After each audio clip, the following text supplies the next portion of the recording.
Hello, my name is Reza Rahadian, and I'm a director of On Your Lap. This is my first debut. Okay, tell me a bit why you decided to go the filmmaker part after being such a successful actor.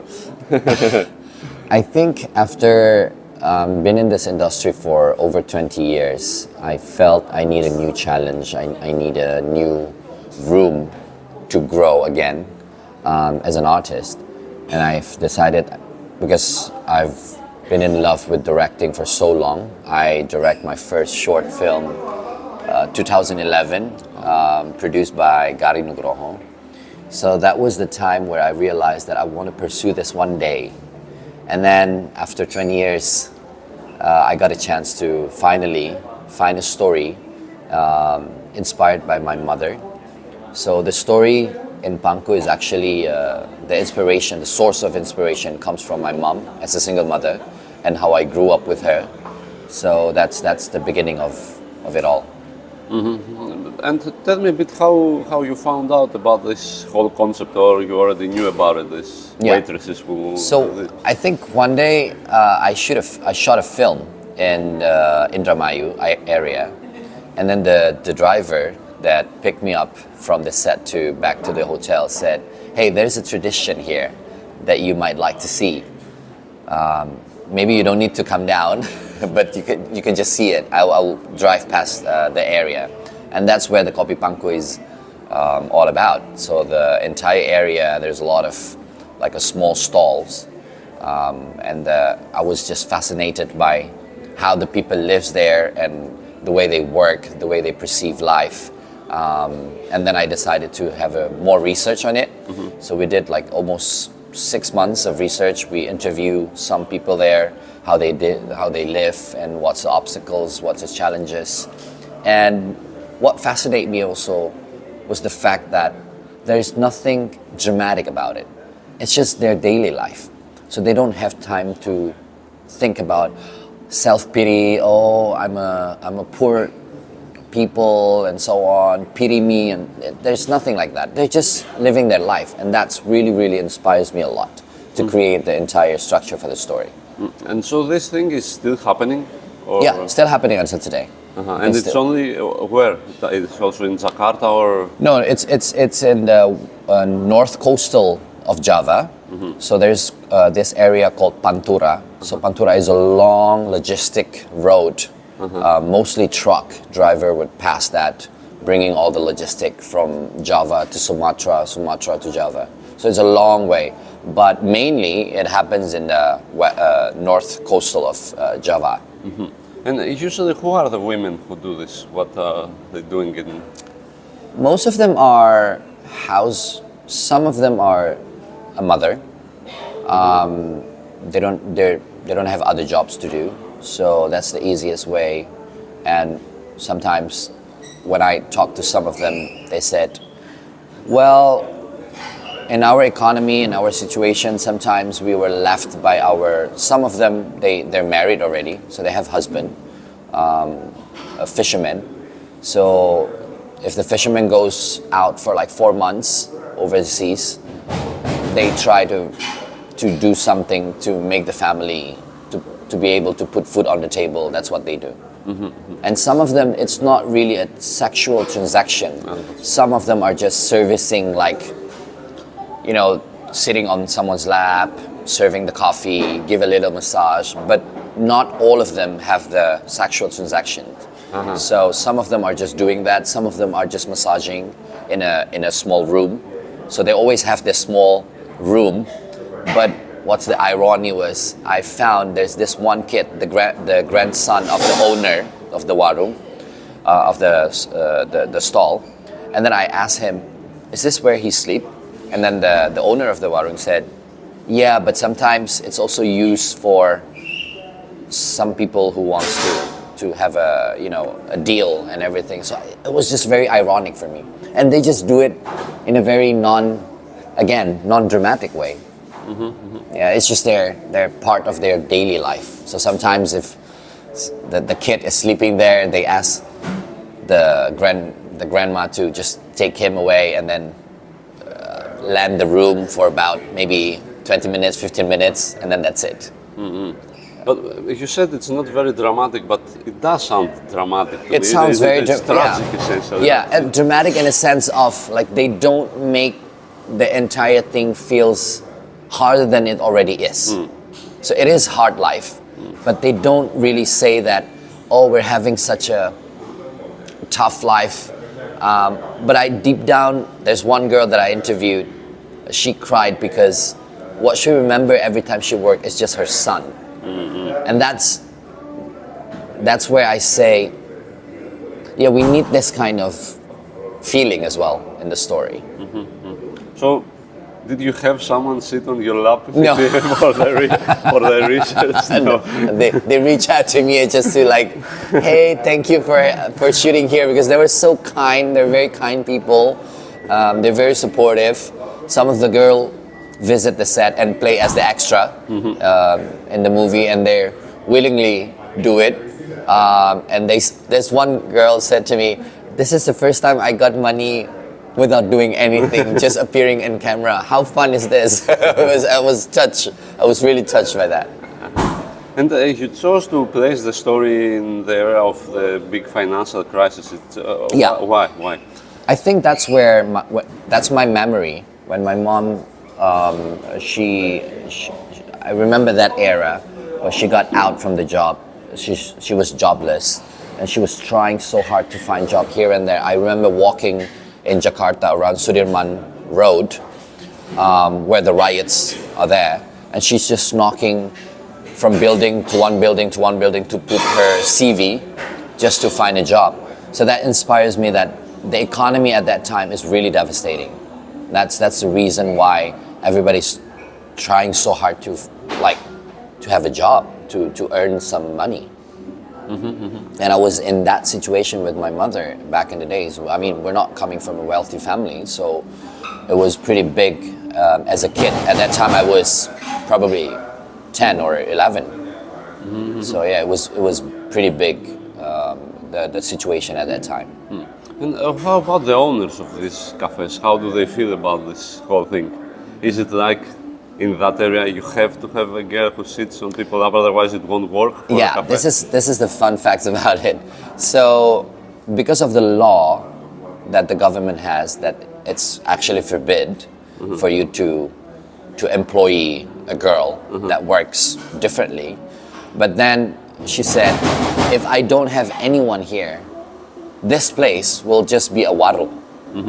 Nobody will visit, nobody will sit down to just order coffee, buy cigarette, because they're selling cigarette, and the girl have their own trick.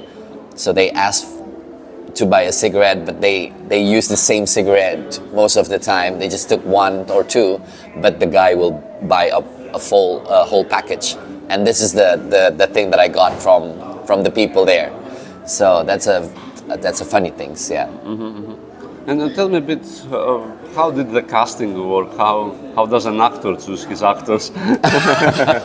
So I think maybe because I'm an actor, so I did the casting director did the audition, but I did it in the second call. So when the callback started, we have Fedi, we have Claresta, we have most of the cast. The second time they cast for the film, I was in there directing them myself. And I think I really wanted to be a very subtle kind of performance. It's not something that overrated. So there is no big explosions in this film. So it's very quite meticulous and particular to find a character that can play in that kind of range. And I think Fedi did a very tremendous job, and that's how I cast most of the actors. It's very. I'm not trying to put myself as an actor in a way of like, oh, if it's with me, I would act like this. But no, as a director, I try my best to not put myself as an actor and push it into my actors. So that's the thing that I learned. Yeah. And how was your collaboration with them? Are you strict? Do you allow improvisation? Or how No. I'm not that strict in terms of improvisation. I think if it feels real and it feels relevant to the scene and it adds some value to the scene, I'm more than pleased. But I think I'm more structured in a sense of like picking up what angles and not to repeat the same angles because we only have a very small space and it's very hard to work with the camera. So me and Pateo, I'm very lucky to have him on board. I decided to not use the same size and angle in the same area for the different scene. So it's always a different type of angle and perspective. Okay, okay. And the location, where did you shoot? We shot in Eretan Kulon. So Eretan Kulon is in Indramayu. That's the coastal area, so it's nearby the beach. But it's a very, I can say it's kind of like a slum area. That's one of the poorest area in Indramayu, according to the data from the newspaper that I read. One of the poorest area. A majority, they live from the fishermen's, the fish trading and so on. And most of the girls are unemployed, and that's why they sometimes work in a very harsh way. Okay, okay. And tell me a bit about the development of the film. How did the funding work? Did it help that you are who you are in order to get the money? I think it's all started in JAF, feature project. That's where we got our first ever attention from the festival who gave us grants. And then we ended up getting grants from the Red Sea Film Festival. And then we got our investor, a tremendous lady called Meliana Chakradikarta. I think she is the one who believed in this story because she has this experience as a single mother.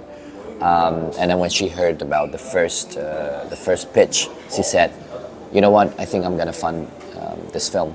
So it was pretty much. I'm pretty lucky to get these people. In general, it was easy then. Yeah. Okay. And tell me a bit about the cinematography, what you wanted to do in the visual aspect of the film. I really wanted to have this kind of memory of like the old Indonesian kind of localized film that reminds me of Garin's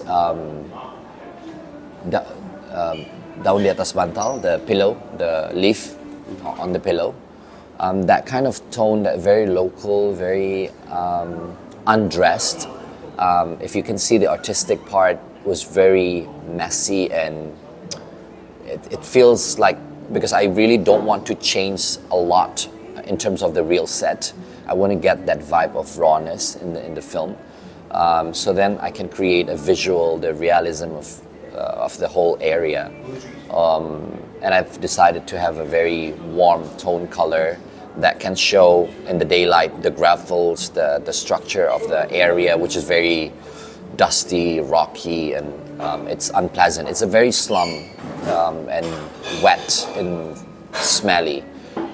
That's the visual that I really want to create, to get that vibe. Then I can add some sound because of the visual. I can add some. I love the sound of the leaves, the sounds of the graffles. So we create with Akrit. Akrit has been working. He's a Thai sound designer that works with Api Chatpong film for a few years. And then I decided to present the film to him, and he said, "Okay, I'm gonna do it." So then we can create a very specific tone for the film. And in general, the shooting was easy, hard. How was it?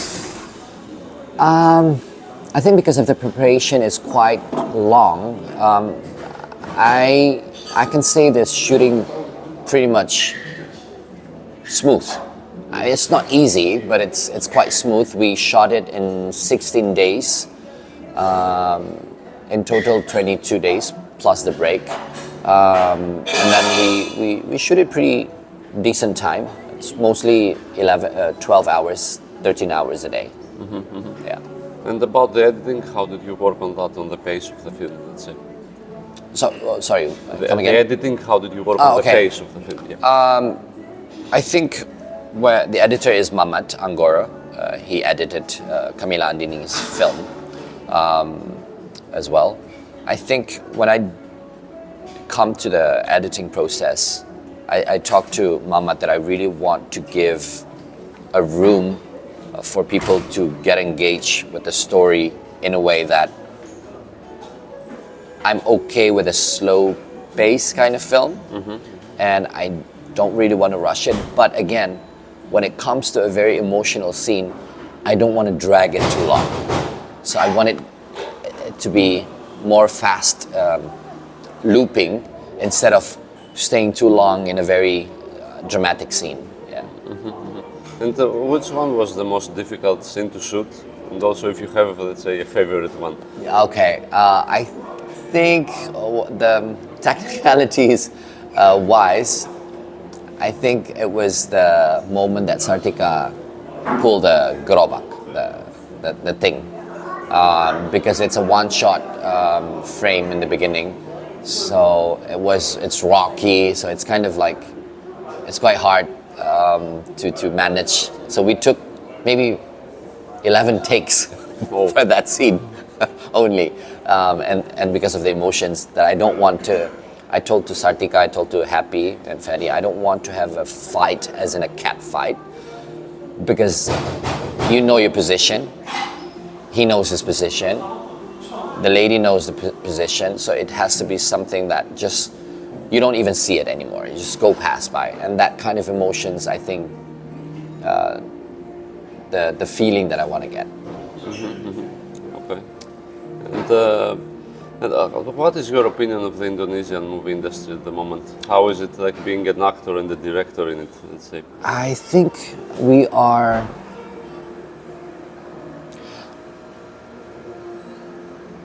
do have various kind of film nowadays, genre-wise, and we don't rely on any particular horror films that like gain some audience or sells the tickets. But now there's a lot of dramas, there's a lot of comedy, and of course still horror. But it's still it's quite optional. It's quite various of Indonesian cinema. But sometimes what concerning me is if one movie goes hit, most of the producers wants to make the same film, the same style even. So that's sometimes concerning for me, because maybe they think about the investment and everything, just make sure that you just made films that sells and everything. But in the end of the day, there are films that predicted as a niche kind of film, and now it becomes like Sore, Yandi Lawrence film, it becomes a big hit. So I can say this year is the year where the niche market that used to be called a small space of market now is growing bigger. So people who are very critical and very picky about watching film to the cinema, now they're growing into a bigger market. That's what I see from Indonesian cinema today. Okay, and since I had an interview with Reza yesterday, I wanted to ask you, how do you feel about the new Ranga and Cinda? I haven't watched it. Yeah. Okay. But are you like eager? Is it like? Yeah, I mean, I grew up with that film, so of course I'm very excited to watch the film, and especially when it comes to a musical kind of approach. So I'm curious about it. As a film that I grew up with, it has a lot of memories, and I'm looking forward to watch the film. And your future projects? What are you working on next? I'm still writing a script right now. I'm developing the script right now. Maybe it took me more this time, because of course you want to do something escalate from your previous project. So, but yeah, I'm doing something right now. And one last question about your acting in general. What kind of roles do you like to play, and what are you searching for right now? I guess that you can. Yeah, I think as an actor, I can say that I'm leaning forward to most of independent films that give me more layers to the characters to play, because sometimes when it comes to a commercial kind of film, it's always it has the same patterns of character, especially when you play a lead role, that you have to look charm and so on and so on. But sometimes independent filmmakers, they gave me a chance to act differently or to approach a character differently. So, and in the end, directing or acting, what do you prefer? If I have to pick right now, I say directing. Okay. All right, I guess that's it. Thank you very much. Thank you so much for having me.